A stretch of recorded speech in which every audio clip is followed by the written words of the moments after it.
Joshua, and today I'm going to be showing you how to add a Pokemon into your scene. So within this tutorial, I'll be showing you how to track the footage, add a 3D model, add materials with Redshift and Cinema 4D, render it out, and then composite it back into After Effects for a file render. I won't be showing you how to animate. Like you see, his parts are kind of moving a little bit. It's a separate tutorial by itself, but I can show you briefly what I did to make it have a little bit of movement. So if you get your footage, drop your footage in, and my footage is exactly the same, just camera moving.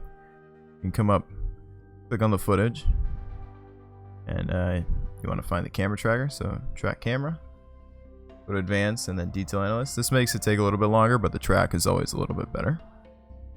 If we go to Google, there's a website called themodelresources.com. This is a website where they extract models from video games like the Wii and PlayStation, GameCube and stuff like that, and then they have it for you to download. So if you come up to the top, you can type in Pokemon, for example, and then you can find a model you like. So if you don't know which one, you could just kind of briefly scroll through and try to find one, or if you know which one you want, you could just type it in, and there's the models there. If you want to follow this tutorial exactly, this is the one I used, and then you just download zip file, and then so drop your file into a folder of choice, I guess, and then you can extract it. I deleted it, so I don't have it anymore, but this is the file it created. So there's a .da and an FBX. Those are the model files. Then there's an ambient occlusion, color, material mask, and a roughness, or not a roughness, an eye mask, pretty much. So if you want to change the color of the eye, this is what it's for. And then the specular is all white, so you don't really need that. But with all those, we're going to be able to composite the model back in together and add the materials to make it look as real as possible. Once your camera track is done, you can see all these points on your footage here. If you don't see those, it's because your footage got deselected. You got to click on your footage and then come up to 3D tracker, and then you can select it again. So I want to create a floor plane, so I'm going to create a couple here, right click, create null. And then with this null, that'll be my floor null. Next thing I want to do is create a new null. Make this null 3D. Then I want to parent these two by holding shift and parent it to the null. And I'm going to switch this to two views horizontal, and this one's set on top. The reason I'm doing this is because the scale of the scene is very big. So if you go to the 1, you can scale it down. You can start to see there's the null there in the camera. I'm actually going to bring this down to 1. And then you can see that it's still being tracked how it should be. If we go back to one view, delete this null. I'm gonna create Control T. I'm gonna call it track. I'm gonna make the 3D track parent it by holding shift. And I'm gonna scale it up. This is just so I can test the track. I'm gonna rotate it up. Alright, and as you can see, the text looks like it's tracked very well, so we have a good track, so we can delete that. Next thing, we want to create a new solid, and we're going to name this floor. Make the floor 3D. Grab the pick wick, hold shift, and drop to the track null again, and we're just going to scale this up. And we're just going to rotate B. And you just pretty much want to cover where you want your model to be. I'm going to have my model here. This is just to catch any of the shadows. You can adjust it later on, so it's not too big of a deal, but you want to make a rough kind of estimate. So then there's that. We could file, export, maximum Cinema 4D exporter. Drop it. Okay. We're going to call this tutorial footage. Save. And now we have this cinema. And the next thing you want to do is actually export the main footage as a JPEG. So if you go to your footage and just drop on this little dot here, it solos this layer. And then you can come up to composition, add to render queue. The best settings are usually on. Change it to JPEG sequence. It's okay. And then choose where you want to save it. And then you have a sequence of the JPEG. Once you open up Cinema 4D, this is kind of what your footage should look like. Just a ground plane there and tracked. And you can see the perspective is off. You can see the ground plane up here from Cinema 4D is up here in ours. To fix that, you can click all the layers. Click the little thing here. And I'm just going to kind of move it up. Move this up. Also move it back. And you can rotate it as well. So it matches the perspective a little bit better. This doesn't have to be precise for this scene because there's nothing actually touching the ground. But it's kind of just a good practice. We get it so it's flat. Pivot this one back.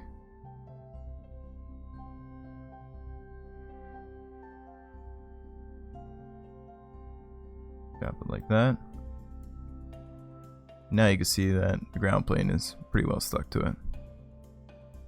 Alright, so to see your background, if you could press create new background, double click, click on the new material, selective, turn it off, and then color, you want to do the JPEG. So you open that, press no, double click on it, go to animate, calculate this so it adds all the frames.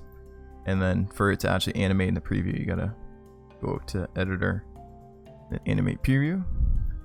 So now we have footage actually moving with the thing there. So I'm gonna delete the material actually on the floor, so we don't need that. Go here and here. And then I'm gonna import the model. So if you go to File, Merge, you can sometimes you have an OBJ, FBX, or .da. I find the .dae is a lot smoother than the FBX, but the FBX works just as fine. The import, it's okay. And you can see that there's a big thing here. So if you press the bones and the trans and the game shape model, you want to group it. So right click, group. I'm gonna call this dark rye model. And you have to scale it from here. You can't just press T and then scale it. You have to go up, click on it, go to coordinates, and then scale it down. I'm gonna put this to the scale I had. 0.3A.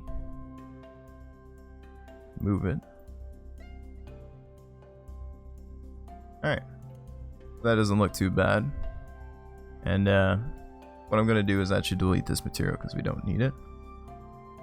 And what we're going to do now is start adding the lights. So if you come up to Redshift, lights, dome light. For the first thing, I want to add an HDR. When I filmed this footage, I went on my phone and took a 360 photo. And that's the panorama there. I like to desaturate it because it's an iPhone, so it takes very saturated photos.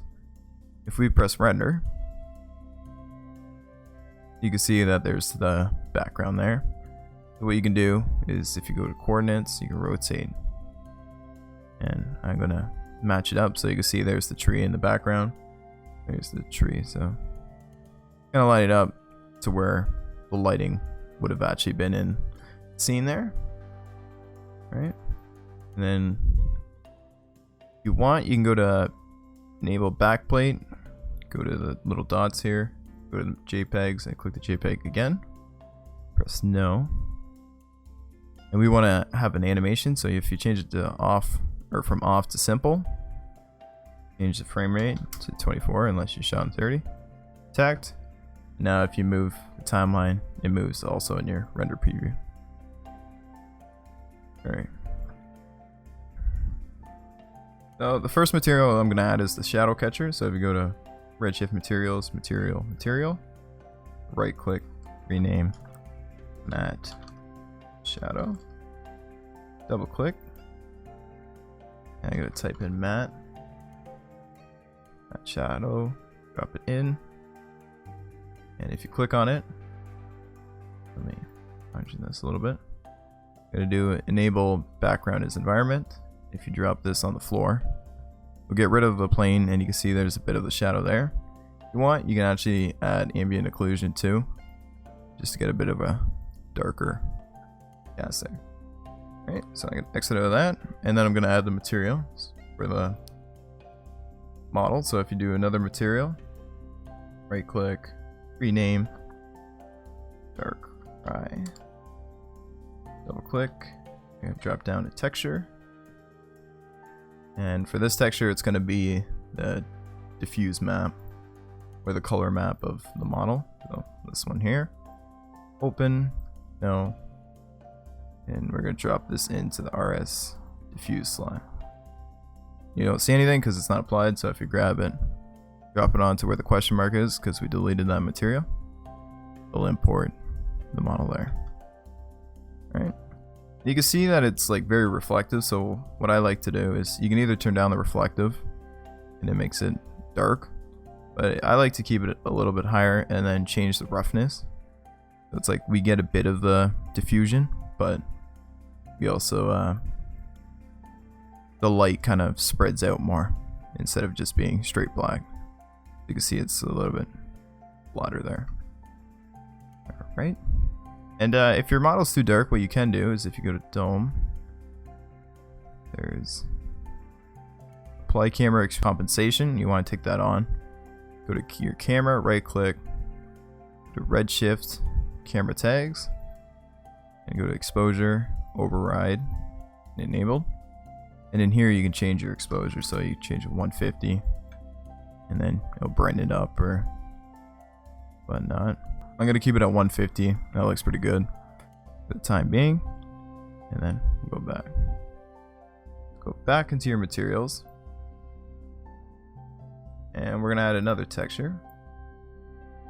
And this one's going to be the ambient occlusion. So dark rail. AO. If yours doesn't have this, that's okay. It's not that important. And you want to drop it into the material. Overall and overall color. And this will darken up some of the edges there. Alright. And this is the thing that might happen because they're low poly models. You can see that it's kind of pixels are kind of like moving around here. Like it's not perfectly smooth. So the way to fix that, if you turn off the render, I like turning off light too, so you can see it a little bit better. If you go to the model, click, and you can see there's a skin. You got to drag the skin out, and then you click on the model, and you got to come up to polygon mode. You go to polygon, click on it, and you want to double click on the areas that have that. And all it is that the polygons underneath are touching these ones. So if you move it ever so slightly like forward, that shouldn't happen. Like I know it also happens on the tail here, so I'm gonna click on the tail and just pull it just a little bit out. You don't notice it because it's so like minuscule of you're moving it. But when you go back, so bring the skin back into it, click the dark rail, turn on your lights again, move it so your camera's in it. You can see you no longer have that. So it's a simple fix. It's not the best way, but it does work. And you won't notice it if you move it just that slight amount. Alright, so let's go back into the dark rye material. And the next thing I like to do is add noise.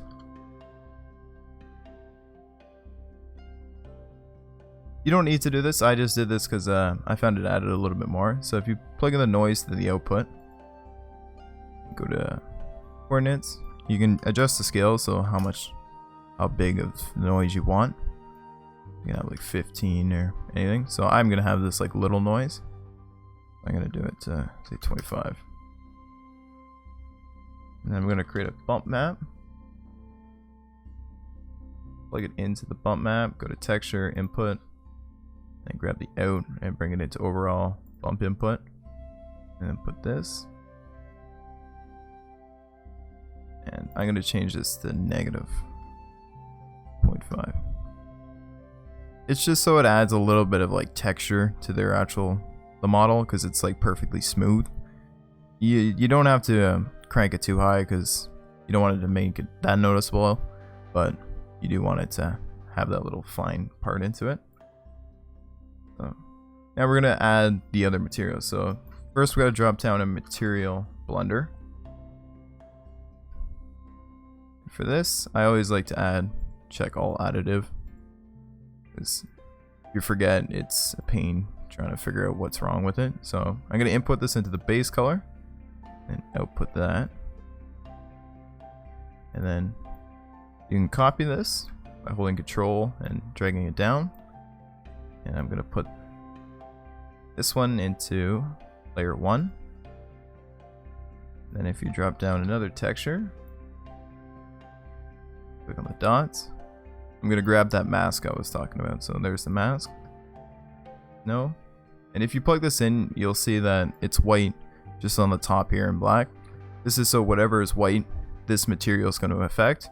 So I created another material here. So if you change the color to, like, say purple, you can drop that.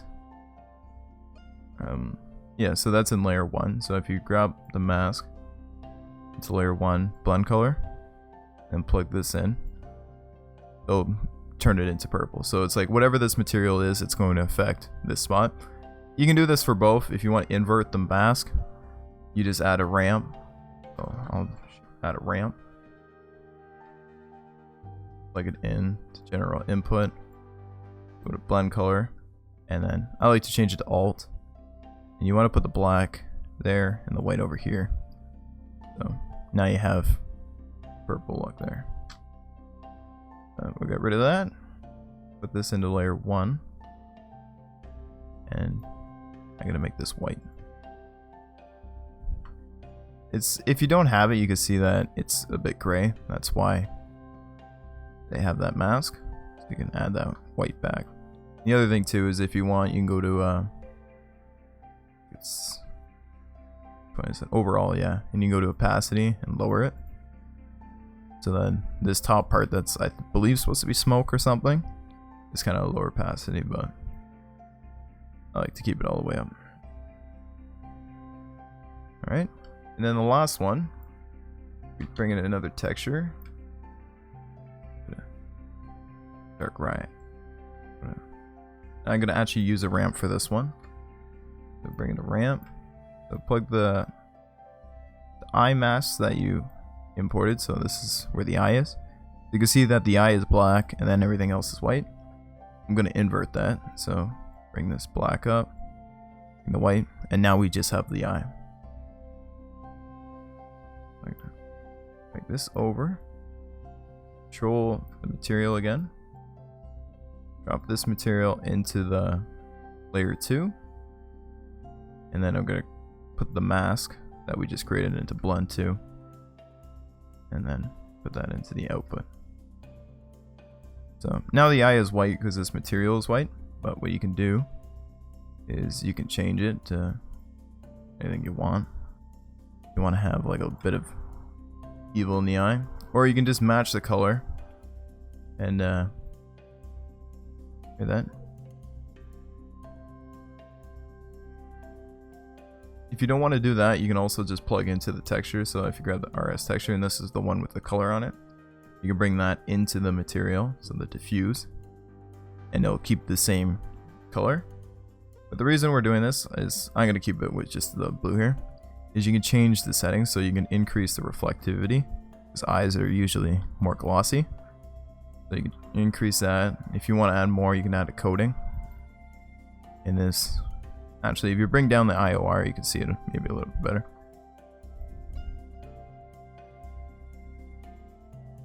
Maybe not. But this is pretty much what it does. It just souls the eye so you can add more things to it. So you can add reflectivity, you can change the color, do anything you like. So now I'm actually going to go into my Redshift settings. I'm going to change this from standard to Redshift. I'm going to save this as well, so Control S. Yes. I'm going to go to Redshift. 4 and 16 is fine for now. I'm going to add GI. So I like brute force. It's a lot easier. And we're going to change the settings later. Just keep it at 4 and 16 for the time being. And what I also like to do is like Redshift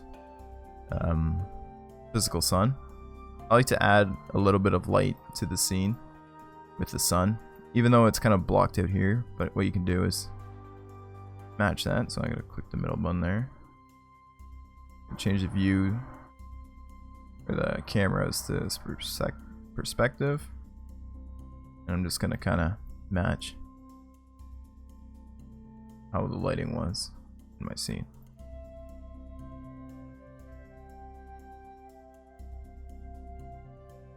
Also, if you don't want it to move, you can press this lock, and then the perspective you click, it doesn't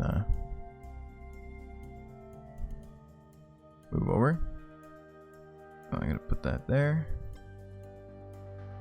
but I'm gonna turn this down. I don't want it to be, because it is an overcast day and there's no other shadows. It's just that little bit of light, so I'm gonna change it to 0.1. You can see there's a little bit of glow here now from the sun, a bit more of a shadow. And I'm gonna go to shadow for the sun. I'm gonna change the softness to say 0.5 or 15.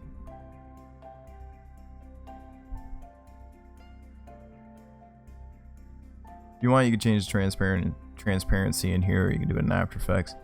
Doesn't really matter. I'm gonna do it in After Effects actually. So now you can see there's these hotspots here. This is what we could fix. So if you go to the material, this is where the roughness, you increase it, it'll make it more flat. That's a bit too much.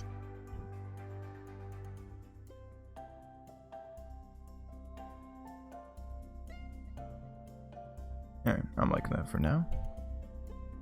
So let's actually get into the model. So if you go in the model here, if you click on these two little dots, this helps smooth the edges out. So if you enable it, change it to 180, it's going to smooth these edges here. And it's this. The way this works is these bones are connected to the skin, and then the skin's connected to the model. So you can change the model here. So I'm going to turn off the lights so we can actually see it. Press 3 so we can rotate. If you press on the bones and you can't see your rotate thing, it's because your model is on poly edit. So you want to change it back into model, and then when you're model you can change it.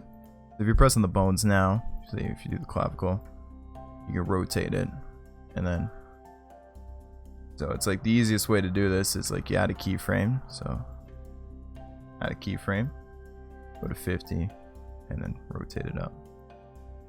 Now you can see it moves up like that. So the way I did it was I just turned off the keyframes. I changed it to how I wanted it. Actually, I'm going to change to put this one up, move it back.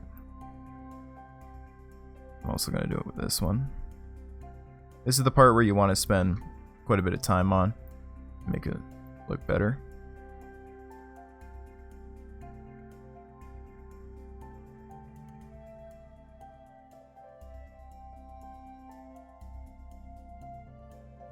Alright, so I just kind of changed the position of where I wanted everything, and then you can animate it if you want. And if you want that kind of just overall movement, what I did is I just set auto keyframe, and then like say put it up a little bit, go a couple frames, put it down, move it up again, so forth. Now you can see it just kind of moves up and down, up and down. Alright, so now we're going to render this scene. So let's turn off the dome lights, or turn them back on. What I want to do is actually go to floor, right click, cinema or redshift tags, go to object, make sure your auto keyframe's off, and go to matte, and I'm just going to override. Now if we render it, there won't be a shadow. That's because we're going to render this out first, and then we're going to render the shadow out second. So I'm going to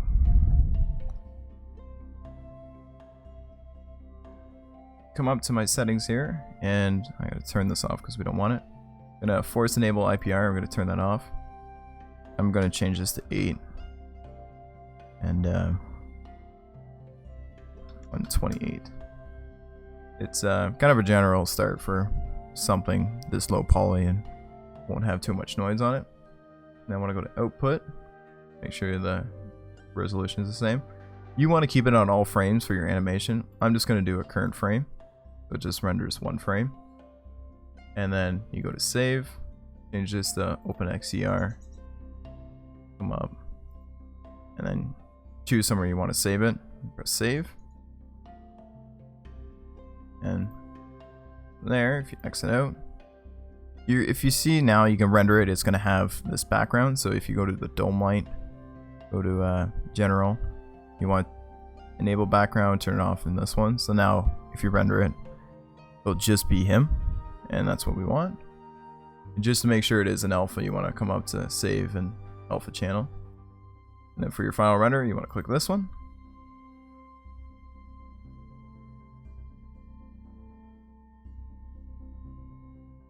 And there's the render there. And once you've rendered out the whole sequence, so you want to change it from output current frame to all frames, so it renders out each one, you'll have the animation of this rendering out tracked to your footage added to the sequence. And then for the floor, what we want to do is actually get this material or redshift object, bring it to the dark rail model. We want to change the matte version, and then we want to go to override, and we want to turn off primary and secondary rays. So now return, go back to dome light, go enabled. I'm just doing this to make sure. You can see that the shadow is there and the object isn't there, so he won't be there, but the shadow will be. So then we can turn the dome light back off because we know it works. Then we want to go up to settings, go to save. You can change this to PNG. It's a shadow, so it's just black or blue. And then you want to type in where you want to save it and save it out. You can also change the sampling for the shadow. Doesn't have to be that high. I kept it at 8 and only did 32, but you can keep it out what you want. And then yeah, so that's pretty much how you get it out of Cinema 4D, and we have the version. Then let's jump back right into After Effects. Now that we're back in After Effects, you can see that we still have the footage, and if we unsolo this layer, we don't need the floor, or we don't need the track null or any of that. So I'm going to bring in the footage. So this is the dark rye version. I had the first one, so this is the one that's animated, but that's okay. And then we also have the shadow, so we drop that in. We have the shadow and the thing. For the shadow, I like to do first because you just add T, lower the opacity a bit to match it. You can also add a fast blur if it's a bit too sharp, but that's looking too bad. Alright, and then for the dark rye, first thing I like to do is drop the levels. And for the levels, I'm going to compensate for it being too dark here and too sharp over there. So if you go to this little knob here and you overexpose it, you can see that these shadows that were shadows, like it's completely black here. If we overexpose them, you can see the details, but for some reason we can't here. So it means our shadows are way too dark. So you want to increase this until you can kind of see more details in it. And then you want to do it the other way. So if you go negative, this is a really hot spot. This is where the sun is. And it's just as bright almost here. So if you grab the whites, you can bring it down. So it's not as perfect. So if you double click on that, you can see that it adds more. It added a bit more of a flat look to it. So if you do it before and after, that's just to kind of match the lighting a little bit better and get the details. Next thing I'm going to do is add a blur. It is pretty sharp around the edges and everything like that.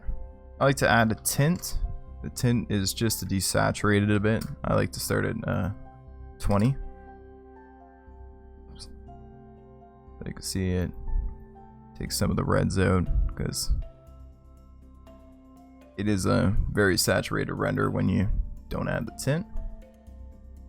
I'm going to add a levels to add a little bit more orange into it, because you can see that sun is kind of casting a. So I'm going to go to red, increase this ever so slightly, not too much so you notice it a whole lot, but enough. Next thing I want to do is add a noise. This is if I turn off everything here. If we go to noise, I'm going to turn off color because I don't like the color noise. It's going to add a bit of that like grain, and you can see grains in like the darker spots and whatnot, so it just adds it. We're going to turn everything back on. Going to noise after the fast blur. 1.5. And this next part, it is a plugin, but there are free plugins. If you go to Production Crate, I know they have a free light wrap. Is if you go to your background layer, change it to footage, and then you have this like light casting around it. I like to increase it to like say 20, but then blend in with the original. This is so you just have like a hint of it, and it catches the lighting from like the background and whatnot. And then since this whole shot was shot at like a higher shutter speed, what I do is I create a new adjustment layer, add a real smart motion blur. You can use the pixel motion blur, but I just like real smart motion blur. It's a little bit quicker. Change that down. Alright, so with the motion blur, it just adds the whole camera motion blur there, and it makes it look a little bit better. So there's that. And there's some other stuff you can do. You can add a flare in the background for the sun. I find flares usually hide a lot of the stuff, so I try not to use them as often because they're kind of like a cheat. So we go to options. This is optical flares by Video Copilot, so if you don't have it, you don't need to do this. So I'm just going to use golden light. Change flare from screen.